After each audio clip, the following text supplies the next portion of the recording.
चलिए तो स्टूडेंट, आज हम करने वाले हैं चैप्टर नंबर 3। सीबीएसई क्लास 10 का चैप्टर नंबर 3 है हमारा, pair of linear equations in two variable. ठीक है, हमें लीनियर इक्वेशंस करनी है टू वेरिएबल में सोल्व। ठीक है, इसमें आपको इसमें सॉल्यूशन करने के लिए भी मिलेगा, इक्वेशन फॉर्म करने के लिए भी मिलेगी। ठीक है, और पेयर लीनियर इक्वेशंस जो है ये टू वेरिएबल में, इनका नेचर फाइंड करने के लिए मिलेगा कि ये दो जो आपके दो लीनियर इक्वेशंस हैं टू वेरिएबल में, ये आपकी इंटरसेक्टिंग है, पैरेलल हैं या फिर कोइंसिडेंट लाइंस हैं, इनको आप कैसे पहचानोगे। ठीक है, तो ये इस टाइप का करेंगे इसमें। तो इसलिए सबसे पहले हम इसका बेसिक करते हैं। सबसे पहले हम बात करते हैं लीनियर इक्वेशंस। ठीक है, लीनियर इक्वेशंस क्या होती हैं और फिर ये linear equation in two variable क्या है। ठीक है, सबसे पहले हम बात करते हैं लीनियर इक्वेशन क्या होती हैं। ठीक है, तो ये लीनियर इक्वेशन का मीन्स होता है ऐसी इक्वेशन जिसमें वेरिएबल्स की पावर हाईएस्ट क्या हो, आपकी 1 हो। ठीक है, तो सब हमारा चैप्टर नंबर 3 है ये। क्या है हमारा? Pair of linear equation, pair of linear equation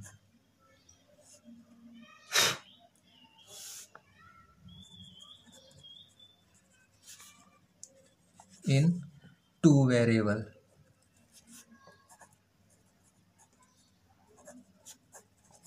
ठीक है, तो सबसे पहले हम बात करते हैं यहाँ पर लीनियर इक्वेशन की। लीनियर इक्वेशंस क्या होती हैं? देखो, जैसे आपने 8th क्लास में, 7th क्लास में, यहाँ 6th क्लास से हम करते हुए आए हैं लीनियर इक्वेशन। लीनियर इक्वेशन क्या होती है? हमारी ऐसी इक्वेशन जिसमें, जैसे हमने एक इक्वेशन लिखी है। ठीक है, एक इक्वेशन है। इक्वेशन का पता हमें कैसे लगता है कि एक इक्वेशन है? जहाँ पर आपको इक्वल टू साइन मिले, ठीक है, देखने के लिए, वो हमारी एक इक्वेशन होती है। और जहाँ पर एक एल्जेब्रिक एक्सप्रेशन दिया होता है, जैसे हमने पिछले चैप्टर में बात की है, जहाँ पर आपको ये एल्जेब्रिक इक्वेशन सिर्फ दे एक, ठीक है, एल्जेब्रिक एक्सप्रेशन दे, इसमें क्या ना दे, कोई इक्वल टू साइन न दे, वो होते हैं हमारे पोलिनोमियल। जैसे अगर इसमें ही हम इक्वल टू साइन हटा दें और इसी एक्सप्रेशन को लिख दें हम 2x+1, तो ये हमारा सिर्फ क्या होगा, एक पोलिनोमियल बोलेंगे इसमें इसको। ठीक ठीक है, लेकिन अगर इसमें हम इक्वल टू 0 लगा दें तो ये एक हो जाएगी इक्वेशन। ठीक है, तो ये हमारी एक इक्वेशन है। ठीक है, और इक्वेशन कैसी इक्वेशन है? ये हमारी लीनियर इक्वेशन है। लीनियर इक्वेशन क्यों है? क्योंकि यहाँ पर जो वेरिएबल है उसकी पावर क्या है, हमारी 1 है, हाईएस्ट पावर वेरिएबल की 1 हो। ठीक है, ऐसे ये लीनियर इक्वेशन इन 1 वेरिएबल है। ये है लीनियर इक्वेशन इन 1 वेरिएबल। ठीक है, ये हमारी लीनियर इक्वेशन 1 वेरिएबल। क्यों? क्योंकि इसमें एक ही वेरिएबल यूज हुआ है। ऐसे ही linear equation in two variable होती है। कैसे? जैसा आपने एक इक्वेशन लिखी है 2x+3y = 6। ठीक है, ये क्या हो गई हमारी? ये भी एक लीनियर इक्वेशन है। क्यों? क्योंकि इसमें जो वेरिएबल्स है उनकी हाईएस्ट पावर 1 है। ठीक है, लीनियर का मीन्स हाईएस्ट पावर 1, और इसमें 2 वेरिएबल यूज हो रहे हैं, इसलिए क्या है, लीनियर इक्वेशन इन 2 वेरिएबल। ठीक है, तो ये तो हो गए हमारे लीनियर इक्वेशन इन 2 वेरिएबल की बात। ठीक है, तो अब हमें इनके बारे में पढ़ना है, लीनियर इक्वेशन इन 2 वेरिएबल्स के बारे में। ठीक है, तो इसमें सबसे पहले हमें, जैसे 2 इक्वेशंस देगा वो, ठीक है, 2 इक्वेशंस होगा, जैसे स्टैंडर्ड फॉर्म लेते हैं हम। चलो सबसे पहले हम इन इक्वेशन के सॉल्यूशन की बात कर लेते हैं, जो सबसे ज़्यादा बेसिक है हमारा। जैसे हमारे पास कोई भी 2 इक्वेशंस हैं, तो जैसे हमारे पास इक्वेशन हो गई ये 2x+5y = 5, 3x-2y = 17। ठीक है, इसको, इन दोनों इक्वेशंस को सोल्व करना है हमें। ठीक है, जैसे 9th में करते थे हम। कैसे करना है? देखो, इन जो आपके पास 2 इक्वेशंस देगा, वो 2 वेरिएबल्स की 2 इक्वेशन देगा, उसको सोल्व करने के 3 मेथड हैं। ठीक है, इनको सॉल्यूशन करने के 3 मेथड है। कैसे? फर्स्ट मेथड है हमारा सब्स्टिट्यूशन मेथड।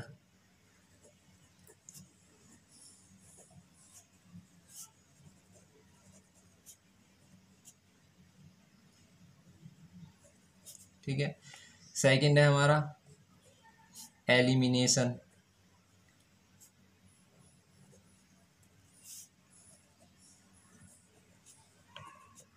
और थर्ड है हमारा क्रॉस मल्टीप्लिकेशन। तो सबसे पहले हमें इनके बारे में ही बात करते हैं कि ये मेथड क्या क्या होते हैं और कैसे किए जाते हैं। ठीक है, देखो जैसे पहले आता है हमारा फर्स्ट आता है सब्स्टिट्यूशन मेथड। ठीक है, अब इन दोनों इक्वेशंस का सॉल्यूशन किसी भी इक्वेशन से कर सकते हो। ठीक है, सॉल्यूशन, सॉल्यूशन क्या है इसका? सॉल्यूशन का मतलब हमें एक्स और वाई की ऐसी वैल्यू फाइंड करनी है, अगर हम इन दोनों के प्लेस पर पुट करें तो वो इस इक्वेशन को सेटिस्फाई करें। मीन्स एक्स के प्लेस पर ऐसी वैल्यू पुट कर दो, वाई के प्लेस पर कुछ ऐसी वैल्यू पुट कर दो कि अगर इसे सोल्व करें ना तो इक्वल टू 5 आए, मतलब इसको सोल्व करके इक्वल टू 5 आए, इनको सोल्व करके क्या है यहाँ पर 17 आए। ठीक है, ऐसी एक्स वाई की वैल्यू जो दोनों ही इक्वेशन को सेटिस्फाई करें, इस ये है इसका सॉल्यूशन। अब ये सॉल्यूशन फाइंड कैसे करेंगे हम? जैसे सब्स्टिट्यूशन मेथड ले लेते हैं। सब्स्टिट्यूशन मेथड में क्या होता है देखते हैं। सब्स्टिट्यूशन मेथड देखो, सब्स्टिट्यूशन मेथड है हमारा। सब्स्टिट्यूशन मेथड में क्या होता है, जैसे हमारे पास ये दोनों इक्वेशन है,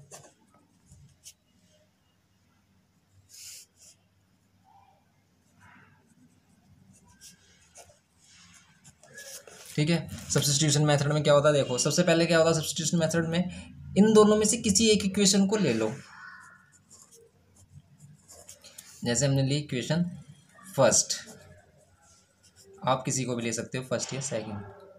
इक्वेशन फर्स्ट से, इक्वेशन फर्स्ट में है हमारा 2x plus 5y equals to 5। ठीक है, इसमें से फाइंड कर लो x या y की वैल्यू। कैसे? जैसे x की वैल्यू कर रहे हो तो ये y के टर्म में मिलेगी हमें। अब ये 2 कहाँ पर आ जाएगा, ये नीचे। ठीक है, ये जो x की वैल्यू फाइंड किया आपने फर्स्ट इक्वेशन से, इसको दूसरी वाली इक्वेशन में पुट कर दो। ठीक है, लेकिन अगर आप इसको इक्वेशन सेकंड से फाइंड करते हैं तो इक्वेशन फर्स्ट में पुट करनी पड़ती है वैल्यू। ठीक है, एक्स या वाई दोनों में से किसी की भी वैल्यू फाइंड कर सकते हो।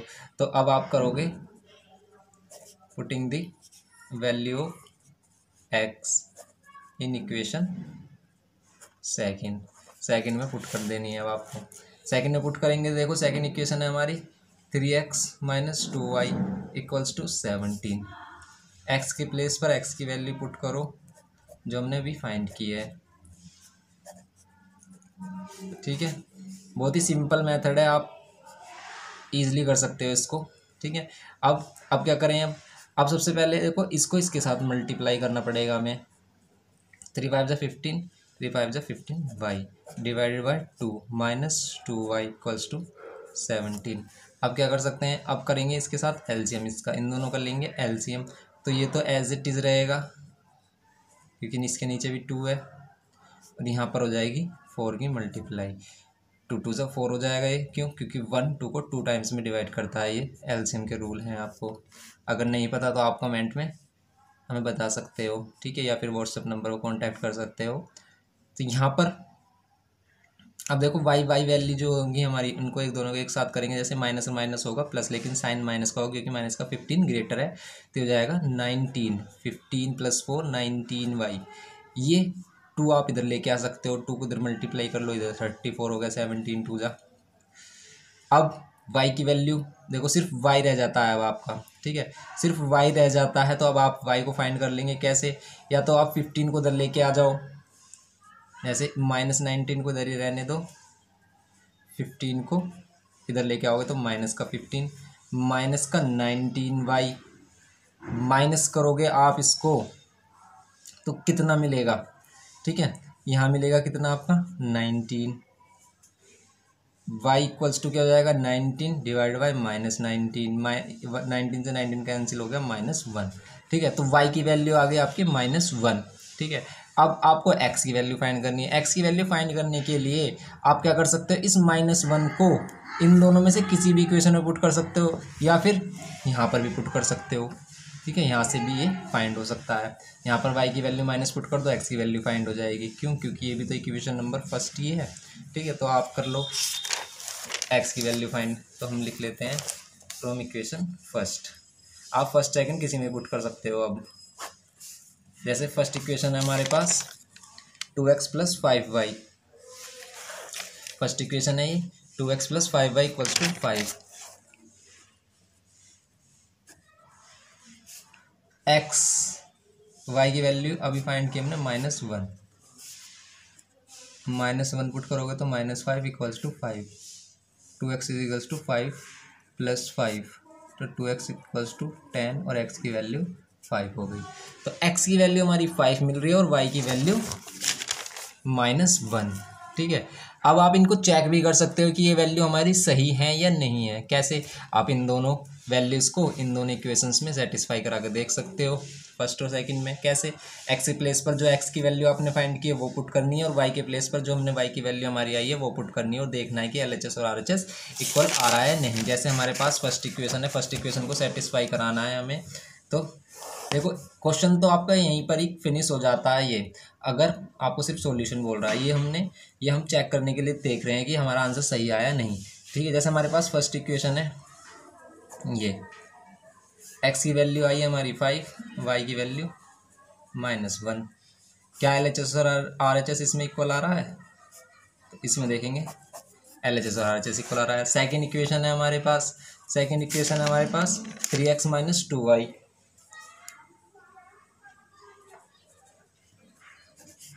Equals to 17।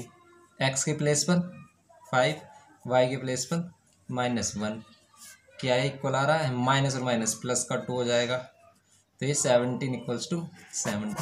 ठीक है, इक्वल आ रहा है। इसका मीन्स हमारी ये दोनों ही वैल्यू करेक्ट हैं। ठीक है, क्योंकि हमारी जो वैल्यू आती है एक्स और वाई की, वो दोनों ही, अगर आप एक्स और वाई के प्लेस पे पुट करोगे दोनों इक्वेशन में, तो उन दोनों इक्वेशन को सेटिस्फाई करानी चाहिए, तो आपका सही आंसर। ठीक है, तो ये तो हो गया हमारा सब्स्टिट्यूशन मेथड। फिर सेकंड आता है हमारा एलिमिनेशन मेथड, जिसको सबसे इजी मेथड माना जाता है इन तीनों मेथड में। ठीक है, एलिमिनेशन मेथड में क्या होता है? देखो, एलिमिनेशन मेथड से भी यही वैल्यू आनी चाहिए एक्स और वाई की, लेकिन एलिमिनेशन मेथड में करते क्या है हम देखो। एलिमिनेशन मेथड में हम क्या करेंगे, देखते हैं। जैसे हमारी फर्स्ट इक्वेशन थी क्या, 2x + 5y = 5। सेकेंड इक्वेशन है हमारी 3x - 2y = 17। देखो, एलिमिनेशन में करते क्या है? एलिमिनेशन बहुत ही सिंपल मेथड। क्या करना होता है आपको? सबसे पहले इन दोनों इक्वेशन में से x या y को इक्वल बनाना होता है। आप कैसे बनाए भाई x और y को इक्वल? जैसे इन दोनों को इक्वल बना लो। जैसे अगर यहाँ 2x है तो यहाँ भी 2x होना चाहिए। ठीक है, या फिर जरूरी नहीं है कि यहाँ 2x है तो यहाँ 2x ही होना चाहिए। नहीं बन रहा अगर ये 2x, तो इन दोनों को ही चेंज कर लो। कैसे करते हैं चेंज? अगर आपको चेंज नहीं करना रहा तो सिंपल क्या कर लेना है आपको, इन दोनों के कोफिशिएंट देखने हैं, इसके x के और यहाँ पर नीचे वाले x के। ठीक है, दोनों के कोफिशिएंट यहाँ पर 2 है, ये 3 है। इन दोनों का ले लो LCM।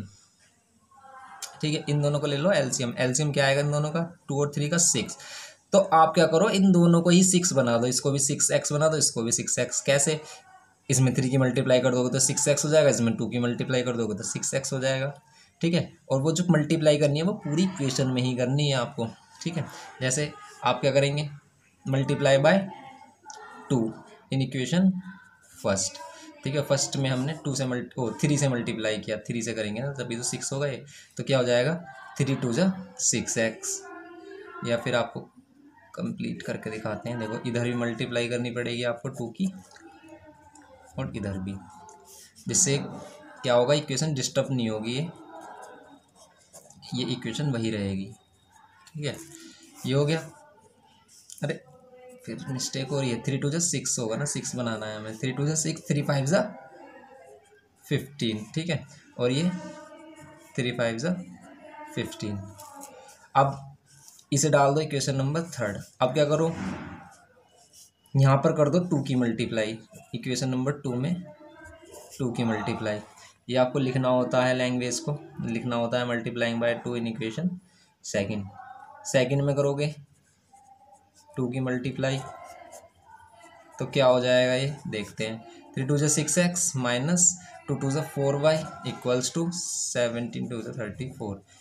अब देखो, इक्वेशन थर्ड और फोर्थ, जो दो नई इक्वेशन बनेंगी थर्ड और फोर्थ, उन दोनों को देखो, दोनों प्लस के हैं। दोनों अगर प्लस के हैं तो दोनों इक्वेशन को करना है माइनस में, माइनस करना है दोनों इक्वेशन को। लेकिन अगर दोनों ही, एक प्लस का एक माइनस का, तो दोनों इक्वेशन को करना है ऐड। ठीक है, ऐसा क्यों करते हैं हम? क्योंकि हमें ये वैल्यू करनी होती है कैंसिल। ठीक ठीक है। अगर इन दोनों इक्वेशन को करेंगे अभी हम ऐड, तो ये हो जाएंगे 6x और 6x 12x, लेकिन अगर हम इन दोनों इक्वेशन को करेंगे माइनस, तो ये हो जाएगा कैंसिल। कैसे देखते हैं, ठीक है। तो आप 3 - 4 करेंगे, ठीक है।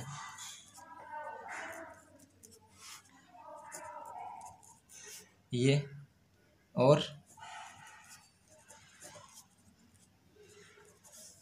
माइनस, देखो जब माइनस करते हैं तो जिसके साथ प्लस होता है उसके साथ माइनस, जिसके साथ माइनस होता है उसके साथ प्लस। ऐसा क्यों होता है? ऐसा इसलिए होता है क्योंकि जब आप माइनस साइन, किसी भी ब्रैकेट के बाहर माइनस साइन होता है, अंदर जाने पर वो सभी के साइन माइनस कर देता है, मतलब चेंज कर देता है। तो प्लस का माइनस हो जाता है, माइनस का प्लस। तो सेम इसमें भी ऐसे ही हो रहा है, ठीक है। तो ये दोनों कैंसिल हो गए, क्यों? क्योंकि माइनस का 6x ही प्लस का 6x, क्योंकि साइन ऊपर वाले नहीं देखते, फिर नीचे वाले साइन हो जाते हैं। जैसे 4y का साइन प्लस का है, माइनस का नहीं है, माइनस भूल जाओ। यहाँ पर 34 का साइन प्लस का नहीं है, माइनस का है, ठीक है। अब प्लस प्लस प्लस हो जाएगा 19y, प्लस और माइनस होगा माइनस, लेकिन ये आएगा माइनस का 19, क्योंकि माइनस का 34 बड़ा है यहाँ पर। y की वैल्यू हो जाएगी -19 डिवाइड बाई 19 मीन्स y की वैल्यू -1, जैसे पहले आ रही थी हमारी, बिल्कुल करेक्ट। अब आपको वही करना है जैसे हमने पहले किया था। अब जो y की वैल्यू आई है आप इसको किसी भी इक्वेशन में फर्स्ट सेकंड थर्ड फोर्थ किसी में भी पुट कर सकते हो, ठीक है। ठीक है, तो थर्ड फोर्थ में पुट करने से बेटर है आप फर्स्ट या सेकंड में करो। क्यों? क्योंकि इसमें तो हमने कोफिशिएंट और एक कांस्टेंट वैल्यू मल्टीप्लाई की है, इससे कैलकुलेशन और बड़ी हो जाएगी अगर आप इसे सोल्व करोगे, लेकिन आंसर सेम आएगा सभी से। जैसे इक्वेशन फर्स्ट से कर लेते हैं, जैसे हमने इसमें किया था। इक्वेशन फर्स्ट से बिल्कुल सेम होगा, 2x plus 5y equals to 5, यहाँ y के प्लेस में माइनस करोगे तो आपका ये आएगा। लेकिन अगर हम इक्वेशन 2 से करते हैं, बच्चे सोचेंगे कि इक्वेशन 2 से नहीं आएगा ये, तो इक्वेशन 2 से करते हैं। देखो x की वैल्यू फाइंड, इक्वेशन 1 से तो हमारी आ रही है 5। अब इक्वेशन सेकंड से करके भी दिखा देते हैं आपको कि यहाँ पर भी आपकी वैल्यू 5 ही मिलेगी x की। ये माइनस और माइनस, प्लस का 2, 3x, 2 इधर आकर माइनस का 2, 17 - 2 15 हो जाएगा, और x से डिवाइड करोगे तो 5, ठीक है। तो दोनों में से किसी भी वैल्यू से करोगे, किसी भी इक्वेशन से करोगे तो सेम ही रिजल्ट मिलेगा आपको, ठीक है। तो ये x और y की वैल्यू, ये हो गया हमारा एलिमिनेशन मेथड, ठीक है। अब बात करते हैं हम क्रॉस मल्टीप्लिकेशन मेथड की, ठीक है, ठीक है। तो अब हमारा आता है third method, cross multiplication method. इस क्रॉस मल्टीप्लिकेशन मेथड में क्या होता है देखते हैं। देखो इसमें क्या करना होता है हमें, सबसे पहले इसका जो फॉर्मूला होता है वो क्या होता है, ठीक है। सबसे पहले ना स्टैंडर्ड फॉर्म से कंपेयर करते हैं। कैसे? इसकी स्टैंडर्ड फॉर्म हमने लेट की है, ये होगा a1x plus b1y plus c1 equals to 0, ठीक है। ये फर्स्ट वाले इसको इससे कंपेयर करेंगे और सेकंड वाली इक्वेशन को कंपेयर करेंगे यहाँ पर इस इक्वेशन से। क्यों? क्योंकि ये होती है स्टैंडर्ड फॉर्म किसी भी लीनियर इक्वेशन इन 2 वेरिएबल की, ठीक है। अब सबसे पहले इक्वेशन को इस टर्म में चेंज करेंगे। क्या? ये सी की वैल्यू इधर लेके आएंगे, ठीक है। चलो सी की वैल्यू इधर लेके आ जाते हैं। जैसे फर्स्ट इक्वेशन को किया हमने रीअरेंज, तो ये हो जाएगी क्या, 2x plus 5y minus 5 equals to 0, ठीक है। 17 को इधर लेके आएंगे। आप बिना इधर लेके भी कर सकते हैं इनको, ठीक है। अगर आप सी की वैल्यू को इधर रहने देंगे तब इसमें एक छोटा सा चेंज आता है। देखो मैं बताता हूँ आपको, ऐसे भी कर सकते हो आप, जैसे इसी फॉर्म में है इक्वेशन, ऐसे भी कर सकते हो आप इनको, ठीक है। अब फिर जब ये हमारी हो गई स्टैंडर्ड फॉर्म में, फिर क्या करते हैं हम, इनकी जो वैल्यू होती है a1 b1 c1, इनकी वैल्यू कंपेयर करते हैं। जैसे a1 की वैल्यू क्या होगी, जो x का कोफिशिएंट होगा फर्स्ट इक्वेशन में, तो a1 की वैल्यू 2, b1 की वैल्यू क्या होगी 5, जो y का कोफिशिएंट, c1 की वैल्यू होगी -5, ठीक है। a2 की वैल्यू क्या होगी, a2 की वैल्यू होगी 3, b2 की वैल्यू क्या होगी -2, एंड c2 की वैल्यू क्या होगी -17, ठीक है। अब चलते हैं हम आगे। आप क्या करते हैं, इसमें फॉर्मूला होता है क्या, सबसे पहले आप यहाँ पर x लोगे, इधर y और इधर 1, ठीक है। x के नीचे क्या करना है आपको, x के नीचे आपको x का जो कोफिशिएंट होगा वो नहीं लेना है। जैसे x का कोफिशिएंट क्या है, a है, तो ए नहीं लेना, आपको लेनी है B1 वैल्यू। तो इसमें लेंगे हम B1 B2 B1 B2 C1 C2।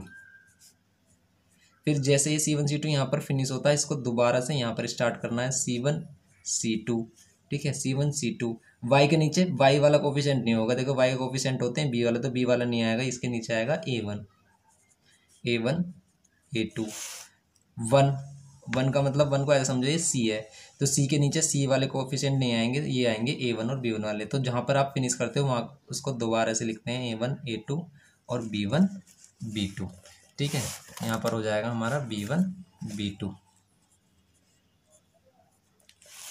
अब ये हो गया हमारा। अब क्या करते हैं, ये एरो लगाओ इस टाइप से।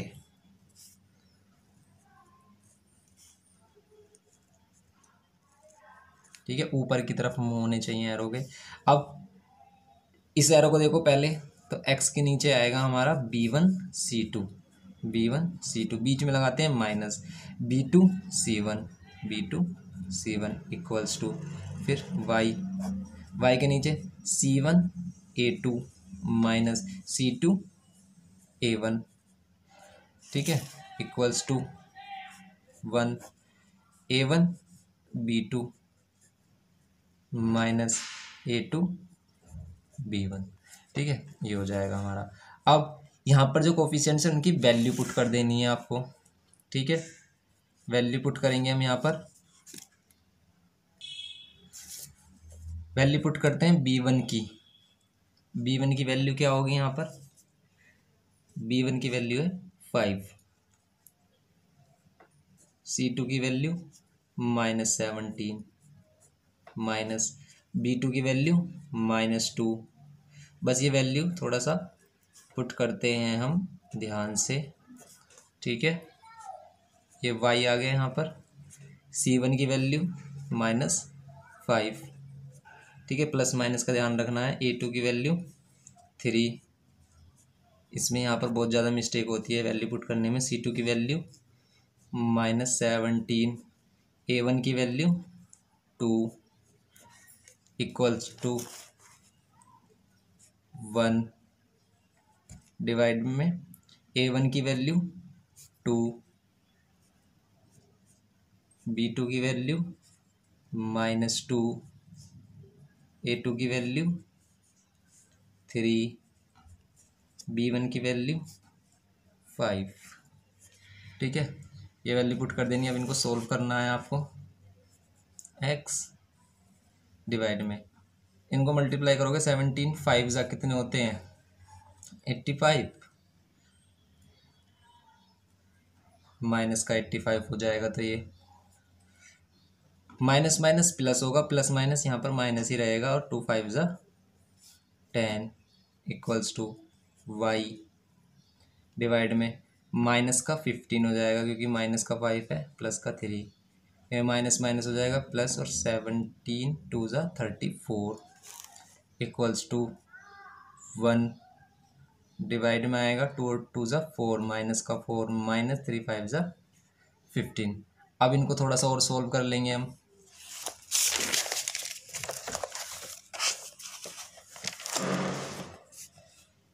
x इक्वल्स टू आया हमारा 85 -85 -10 इक्वल्स टू y इक्वल आया हमारा -15 + 34, 1/-4 और -15।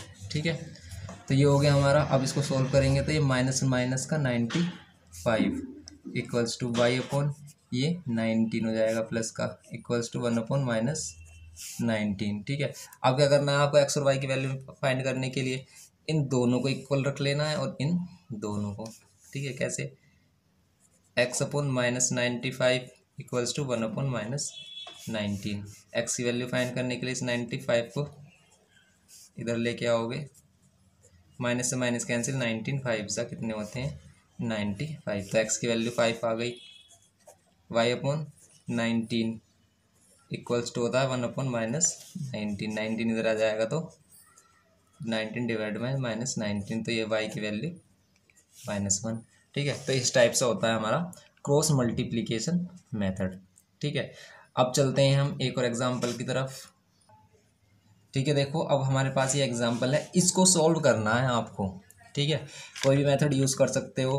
ठीक है, जैसे हम एलिमिनेशन मेथड यूज़ कर लेते हैं इसमें। तो इसमें क्या करेंगे, सबसे पहले हम ये दोनों इक्वेशन हो गई, इन दोनों इक्वेशन के इन दोनों कोफिशिएंट को इक्वल बना लो या फिर इन दोनों को इक्वल बना लो आप। ठीक है, जैसे अगर आप इसको इन दोनों को इक्वल बनाना चाहते हो, इन दोनों का एलसीएम क्या होगा 18, लेकिन 18 बनाना मत इसे आप, क्यों, क्योंकि देखो 3 2 जा कितने होते हैं 6, अगर सिर्फ आप इसमें 2 की मल्टीप्लाई कर दो तो ये 6 हो जाएगा। ठीक है, 2 की मल्टीप्लाई कर देते हैं हम फर्स्ट इक्वेशन में, तो कितना हो जाएगा 2 3 जा 6x प्लस 2 5 जा 10y इक्वल्स टू 14। ये इक्वेशन हो गई थर्ड। सेकंड का जो फर्स्ट पार्ट है, मतलब x की वैल्यू वो इक्वल है 6x plus 10y equals to 5। ठीक है, अब इन दोनों को कर दो माइनस, यहाँ माइनस, यहाँ माइनस और यहाँ पर भी माइनस। देखो प्लस माइनस माइनस ये भी कैंसिल हो रहा है, प्लस माइनस माइनस ये भी कैंसिल हो रहा है। यहाँ पर तो कोई भी वैल्यू नहीं बची, यहाँ जीरो हो गया, यहाँ पर किसके ये वैल्यू कितनी हो गई -9 हो गई। तो ऐसा तो कभी नहीं हो सकता कि 0 -9 के इक्वल आ जाए। तो ये क्या कंडीशन है, ये क्या है, ये हमारा ये ऐसे ये इन्हीं दोनों इक्वेशन में ऐसा क्यों हो रहा है। ठीक है, जैसे हमने पहली वाली इक्वेशन की थी, दूसरी, जैसे अगर हम एक और एग्जांपल ले लेते हैं, जैसे 3x minus 5y equals to -2। ठीक है, और यहाँ पर 2x, ठीक है, plus 4y, 2x plus 4y equals to 6। ठीक है, ये दोनों इक्वेशन लेते हैं। अब इन दोनों में अगर हम इक्वल बनाने की कोशिश करते हैं तो तब क्या होगा, इन दोनों में जैसे हमने फर्स्ट में मल्टीप्लाई की किससे, क्योंकि इन दोनों का एलसीएम क्या आ रहा है 6, तो इन दोनों का एलसीएम 6 आ रहा था। इसे 6 बनाने के लिए 2 की मल्टीप्लाई करो फर्स्ट में, 2 की मल्टीप्लाई करेंगे फर्स्ट में, तो बनेगी क्या इक्वेशन 2 3 जा 6x माइनस 2 5 जा 10y इक्वल्स टू 2 2 जा 4। ये थर्ड इक्वेशन बनेगी। ठीक है, करते हैं 2 में मल्टीप्लाई, सेकंड में करते हैं 3 की मल्टीप्लाई, 3 मल्टीप्लाई बाय कुछ इक्वेशन सेकंड, तो 3 2 जा 6x, 3 4 जा 12y, 3 6 जा 18, ये हो गया 4। ठीक है, 3 2 जा 6, 3 4 जा 12 और 3 6 जा 18। ठीक है, इन दोनों को सोल्व करो, यहाँ माइनस, यहाँ माइनस, इन दोनों को माइनस कर रहे हैं, क्यों, क्योंकि एक प्लस में एक माइनस में होनी चाहिए, तब ये दोनों कैंसिल होगी। तो यहाँ भी माइनस होगा, क्यों, क्योंकि प्लस वाले के नीचे माइनस आता है। ठीक है, ये दोनों कैंसिल हो गए, लेकिन देखो माइनस और माइनस कितना हो गया, माइनस का 22y, माइनस और माइनस कितना हो गया प्लस, लेकिन माइनस का 22y मिलेगा। y माइनस से माइनस कैंसिल, 22 से 22 को डिवाइड करेंगे 1, इसमें आ गई y की वैल्यू। तो ऐसा क्यों हुआ हमारा कि ये दोनों तो सॉल्यूशन दे रहे हैं लेकिन ये दोनों सॉल्यूशन नहीं दे रहे हैं। तो देखो जो लीनियर इक्वेशंस 2 वेरिएबल होती हैं, इनके क्या होता है, कुछ टाइप होते हैं, कुछ नेचर होता है इनका, जिसके अकॉर्डिंग ये सॉल्यूशन देती है नहीं। ठीक है, सॉल्यूशन हमेशा कौन सी लाइन देगी आपको, सॉल्यूशन हमेशा वो लाइन देगी जो आपकी इंटरसेक्टिंग होगी या फिर कोइंसिडेंट लाइन होगी। अब ये क्या है, इंटरसेक्टिंग या कोइंसिडेंट लाइन। देखो जो आप ये इक्वेशन देख रहे हो ना, इक्वेशन ये एक स्ट्रेट लाइन की इक्वेशन है।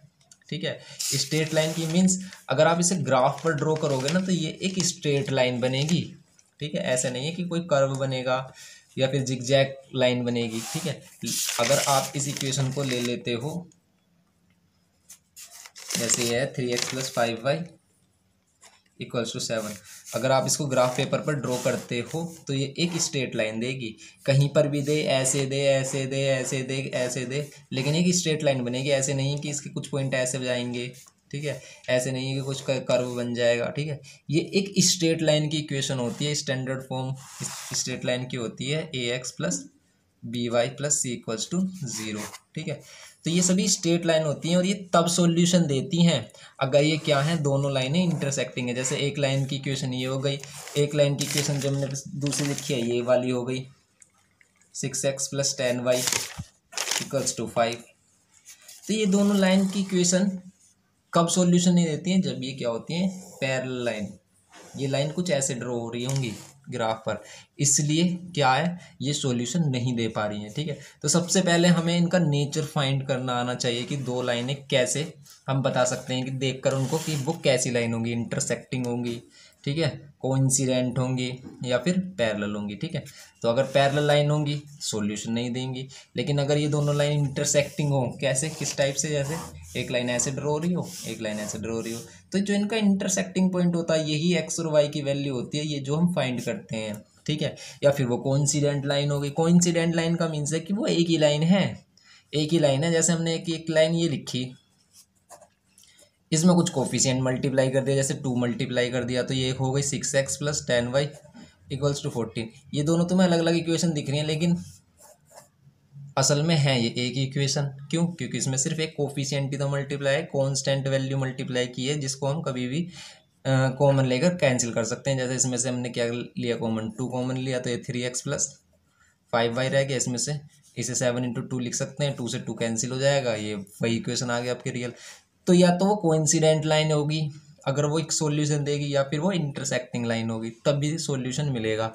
और अगर इंटरसेक्टिंग लाइन होगी तो उसका सिर्फ एक सॉल्यूशन होगा, यूनिक सॉल्यूशन।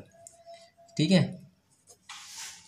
यूनिक सॉल्यूशन देगा वो। ठीक है, लेकिन अगर वो कोइंसिडेंट लाइन होगी, जैसे एक ही लाइन है, जैसे ये वाली लाइन है, इसकी यही वाली लाइन है एक ही, तो ये तो हर पॉइंट पर सॉल्यूशन देगा हमें।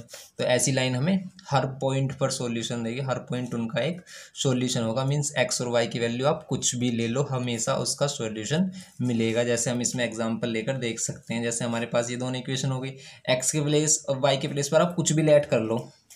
ठीक है, एक्स और वाई के प्लेस पर आप क्या लेट करो, एक्स की ऐसी वैल्यू लेट करो कि वाई की वैल्यू लेट करने पर 7 आ जाए। जैसे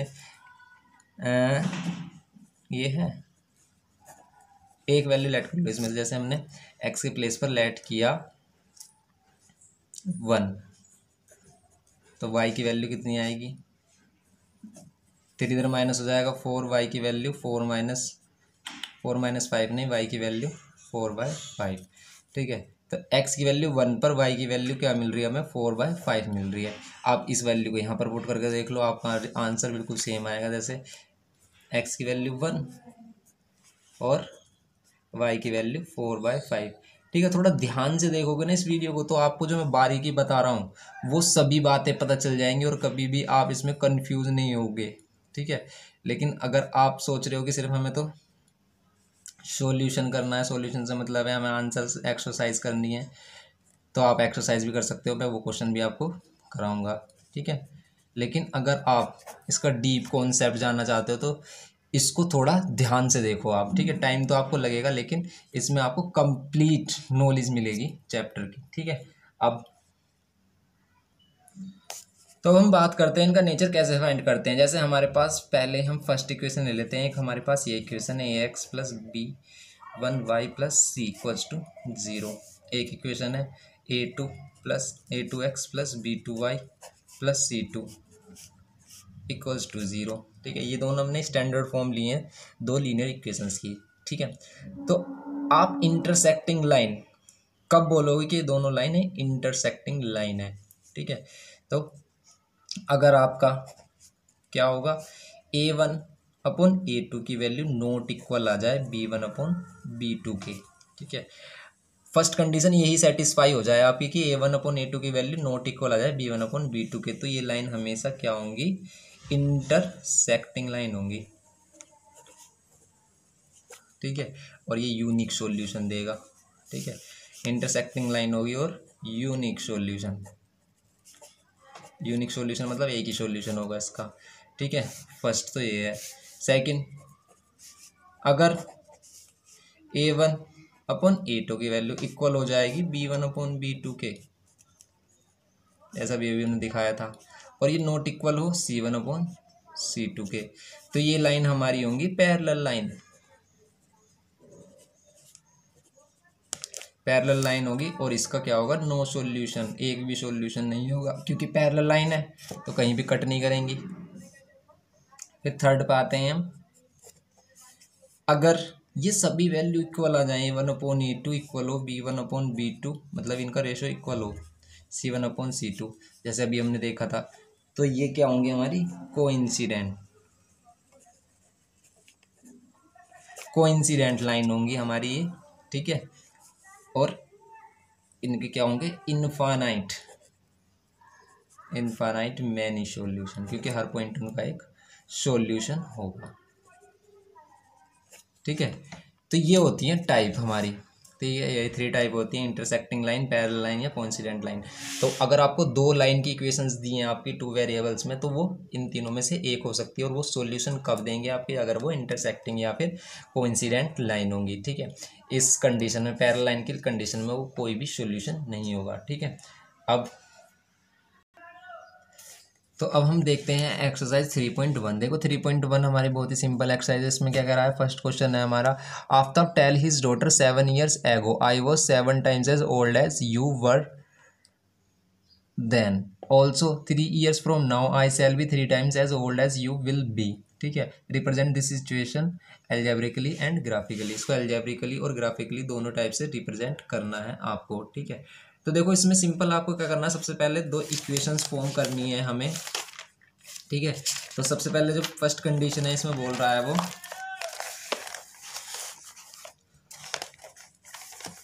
Aftab tell his daughter 7 years एगो, 7 साल पहले वो अपनी डॉटर से, अपनी बेटी से कितने साल बड़ा था, 7 times ग्रेटर था, ठीक है। इसका मीन्स सबसे पहले हमें इनकी प्रेजेंटेज पता होनी चाहिए। तो सबसे पहले इस टाइप के क्वेश्चन में आपको क्या करनी है, प्रेजेंटेज लेट करनी है दोनों की। Let present age of Aftab, Aftab की प्रेजेंटेज हमने लेट की x ईयर्स, ठीक है। Let present age of his daughter, उसकी डॉटर की हमने की y ईयर, ठीक है। प्रेजेंट एज दोनों की लेट की हमने। अब आफ्टर 7 year एगो, तो 7 year एगो, तो कभी भी वो आपसे बोलेगा कि 7 year एगो, 7 year बिफोर, या मतलब पहले का टाइम बोलेगा, तो आपको हमेशा क्या करना है, दोनों की प्रेजेंटेज में से उतना माइनस कर देना है, ठीक है। तो 7 year एगो आफ्ताब की एज कितनी होगी, 7 साल कम हो जाएगी, क्योंकि अगर जैसे मान लेते हैं अगर उसकी शायद अभी 27 साल है, तो 7 साल पहले उसकी उम्र क्या होगी, 20 साल होगी, ठीक है। तो ऐसे ही दोनों में से कर लेंगे हम -7, ठीक है। और वो कितना है, 7 साल पहले वो अपनी बेटी से कितना है, 7 times है, ठीक है। 7 times एज ओल्ड एज हर, ठीक है। तो यहाँ पर हो जाएगा x-7 इक्वल्स टू 7y -49। तो x-7y ये इधर आ जाएगा -49 और माइनस का प्लस का 7, ठीक है।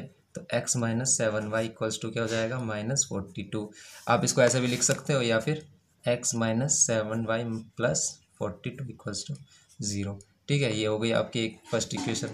फिर सेकंड में कह रहा है वो 3 years फ्रॉम नाउ, अब से 3 साल बाद, ठीक है। आफ्टर 3 year, 3 साल बाद उन दोनों की एज में सबसे पहले तो होगा कितना, 3 प्लस आफ्ताब की में भी और उसकी बेटी की भी एज में 3 प्लस हो जाएगा, ठीक है। वो 3 साल बाद कितना था, 3 times था अपनी बेटी के, तो इसमें 3 की multiply, x+3 equals to 3y + 9। तो x-3y इक्वल्स टू कितना हो गया, 9 - 3। तो x-3y इक्वल्स टू हो गया 6। अब ये 6 को आप इधर भी लिख सकते हो, ठीक है। ये दोनों इक्वेशंस हो गई। अब देखो ये दोनों इक्वेशंस को आपको क्या करना है, रिप्रेजेंट करना है, ग्राफिकली भी रिप्रेजेंट करना है इन दोनों को, ठीक है। ये दोनों इक्वेशन हो गई, आप देखकर इनको बता भी सकते हो कि ये किस टाइप की इक्वेशन होंगी, कि ये इंटरसेक्टिंग होंगी, पैरेलल होंगी, या फिर कोइंसिडेंट लाइन होंगी, ठीक है। तो इनको कैसे करते हैं हम, इनको ग्राफ पर कैसे रिप्रेजेंट करते हैं, देखते हैं इनको ग्राफ पर कैसे रिप्रेजेंट करते हैं।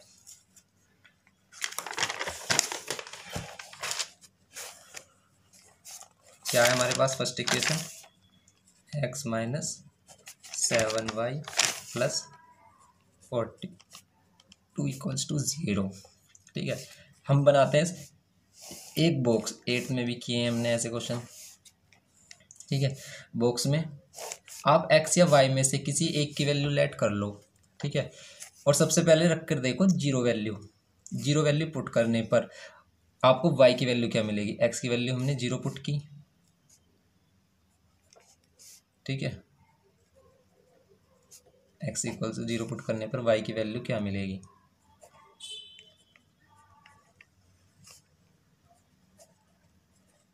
तो माइनस से माइनस कैंसिल, 7 6 या 42, तो y की वैल्यू मिल रही है 6, ठीक है। अगर आपको ऐसी वैल्यू मिले, मतलब कोई भी आपको इंटीजर मिले, ठीक है, तो ठीक है, वरना फ्रैक्शन वगैरह मिले तो उसमें मत लेना, क्योंकि उसको रिप्रेजेंट करना थोड़ा टफ हो जाता है। अगर आप एक्यूरेट ग्राफ पर इनको पुट करना चाहते हो तो इंटीजर में वैल्यू आनी चाहिए, वो प्लस माइनस कुछ भी हो, ठीक है। अब आप एक्स के प्लेस पर ऐसी वैल्यू पुट करो कि वाई की वैल्यू आपकी क्या आ जाए, इंटीजर में ही आए। जैसे आप इसे पहले सोल्व कर सकते हो, अगर आप एक्स की वैल्यू पुट कर रहे हो जैसे वाई के टर्म में, ये हमारी एक्स प्लस 42 को इधर रहने दो, 7 वाई को इधर लेके आ जाओ, प्लस का हो जाएगा, फिर एक्स प्लस 42 डिवाइडेड बाय 7 कर दो इक्वल्स टू वाई। एक्स के प्लेस पर ऐसी वैल्यू पुट करनी है कि वो 7 से डिवाइड हो जाए। जैसे यहाँ पर आप क्या पुट कर सकते हो, प्लस का 7 पुट कर सकते हो, क्योंकि 7 प्लस 42 49 हो जाएगा और वो 7 से कैंसिल हो जाएगा। तो एक्स के प्लेस पर आप क्या पुट कर दो, 7। 7 पुट करोगे कितना आएगा, 7 प्लस 42 49, और 49 डिवाइड बाय 7 7, तो यहाँ पर भी 7 वैल्यू आ रही है, ठीक है। अब एक और वैल्यू, बस आपको 3 वैल्यू लेनी है, एक और वैल्यू पुट कर लो, जैसे -7 पुट कर लो। यहाँ पर -7 पुट करोगे आप, -7 पुट करोगे तो कितना आएगा, -7 प्लस 42, -7 करोगे तो कितना आएगा, 35 डिवाइडेड बाय 7, तो ये 5 आएगा, प्लस का 5, ठीक है, ये प्लस का 5 है, तो यहाँ पर इसको प्लस का 5 लिख लो। अब इसको रिप्रेजेंट कर सकते हो आप, कैसे रिप्रेजेंट करोगे देखो, छोटे से ग्राफ में बता देता हूँ मैं आपको,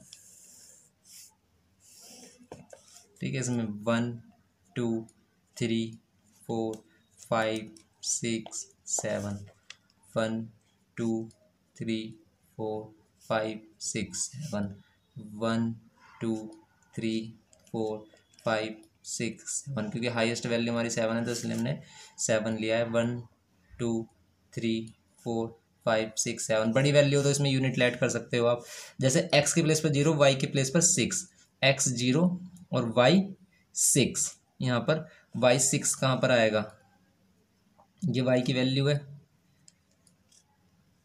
तो ये होगा हमारा x0 y6, फिर दोनों 7 7, x पर भी 7, ठीक है, और y पर भी 7, तो यहाँ पर 7 7, ठीक है,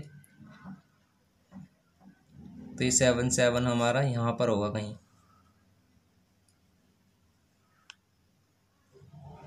ठीक है, 7 7 पॉइंट, फिर -7,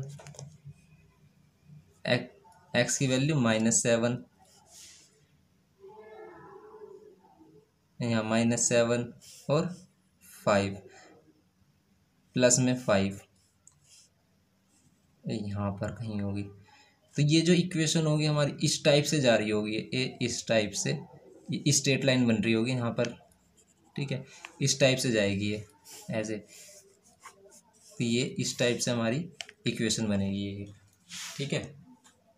तो ये हो गया हमारा, ठीक है। ऐसे ही आप क्या कर सकते हो, दूसरी वाली इक्वेशन को भी रिप्रेजेंट कर सकते हो, ठीक है।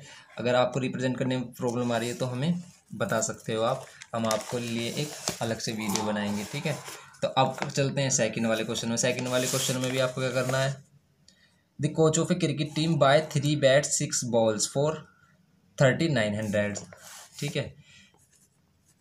एक क्रिकेट कोच है, वो क्या करता है, 3 बैट बाय करता है और 6 बॉल, कितने रुपए में, 3900 में। Later she buy another bat and 3 more balls of the same kind for 1300, represent this situation algebraically, इसको अलजेब्रिकली रिप्रेजेंट करना है।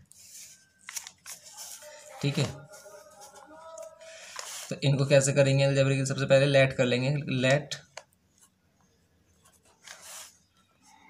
कॉस्ट ऑफ वन बैट का कॉस्ट हमने लेट कर लिया है एक्स रुपीज़।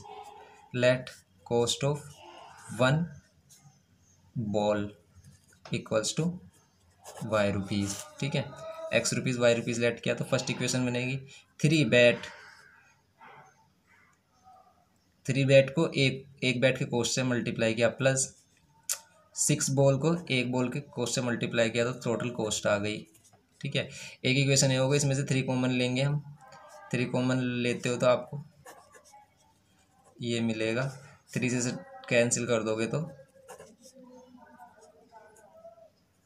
ये। ठीक है, ये फर्स्ट इक्वेशन हो जाएगी आपकी। फिर another bat later she buy another bats and 3 more ball. ठीक है, 3 ही बैट खरीदता है लेकिन बॉल 3 और ज़्यादा कर देता है ये।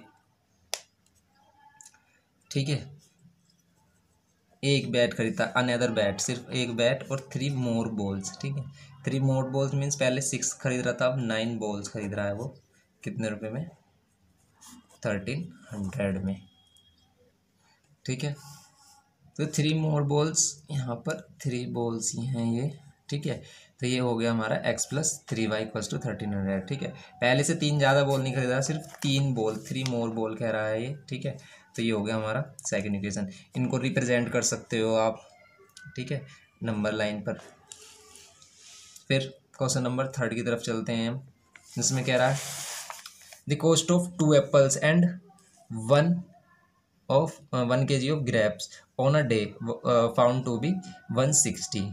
ठीक है, 2 किलो एप्पल्स और 1 kg ग्रेप्स, इन दोनों का कॉस्ट कितना है? 160। After the month the cost of 4 kg of apples and 2 kg of grapes is 300। Represent the situation algebraically and graphically. ठीक है, ये एल्जेब्रिकली है, ग्राफिकली आपको ऐसे करना जैसे मैंने फर्स्ट में बताया आपको।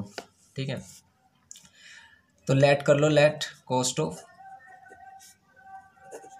1 kg एप्पल, 1 kg एप्पल का कॉस्ट लेट कर लिया हमने x rupees. Let cost of 1 kg apple के बाद क्या किया हमने? Grapes equals to y rupees. सबसे पहले फर्स्ट कंडीशन में वो 2 kg क्या खरीद रहा था? एप्पल खरीद रहा था। 1 किलो एप्पल एक्स रुपये की, तो 2 किलो 2 से मल्टीप्लाई कर दो प्लस। ठीक है, फिर यहाँ पर हो जाएगा हमारा 1 kg ग्रेप्स खरीद रहा है, तो 1 kg का तो सिर्फ वाई रुपीज़ ही है, और टोटल कितने रुपए में है ये?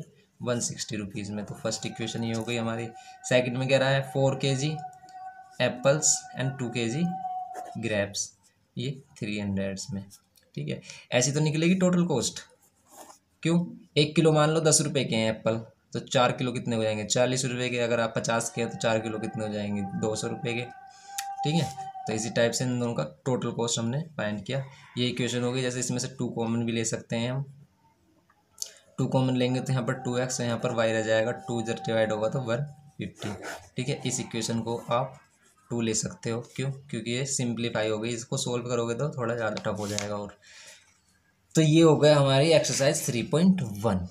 ठीक है स्टूडेंट्स, अब बात करते हैं हम एक्सरसाइज 3.2 की। देखो 3.2 में हमारे वही क्वेश्चन है जो मैंने आपको बताए थे, ये करने कैसे हैं आपको। ठीक है, इसमें आप ये क्वेश्चन कर सकते हो। जैसे इसमें आपको कंपेयर करना है, बताना है। On comparing the ratio find out whether the lines representing the following pair of linear equation intersecting at a point are parallel और कोइंसिडेंट। ये पैरेलल होंगी या फिर कोइंसिडेंट होंगी। ठीक है, तो इनको आप चेक कर सकते हो। ठीक है, तो इसमें इनको चेक करके देखना है आपको। अगर नहीं होते हैं तो हम इसमें नेक्स्ट वीडियो लेक्चर में आपको ये कराएंगे। ठीक है, तो स्टूडेंट्स अगर आपको हमारी वीडियो पसंद आए तो प्लीज़ लाइक शेयर और सब्सक्राइब करें। ज़्यादा से ज़्यादा बच्चों को शेयर करें, अपने दोस्तों को आसपास ज़रूर शेयर करें। जो आपके क्लासमेट्स हैं उनको ज़रूर शेयर करें कि वो भी इससे थोड़ा बहुत हेल्प ले सकें। ठीक है, थैंक यू स्टूडेंट।